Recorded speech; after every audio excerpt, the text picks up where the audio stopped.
গরু তো দেখেছি মোটা দাদাই আছে, শালা এটাই সুযোগ। সবগুলি তারাবে না চলে গেছে, আজকে হবি। বাড়ির তো কেউ নাই কে।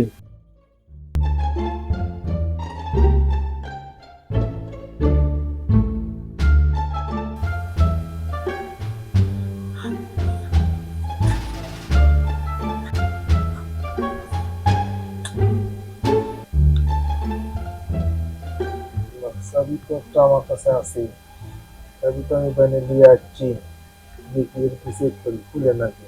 তোমার তো নাচের কাছে দেখি কেউ আসছে নাকি। এই, কেউ আসছে নাকি? এই, কি যা করিস? সবগুলি গাছে তারা না আসলো। না করে ও আসলো না, চলো না, এত কষ্ট করে চাবি বাইরে দিলাম। বাবা খুলছা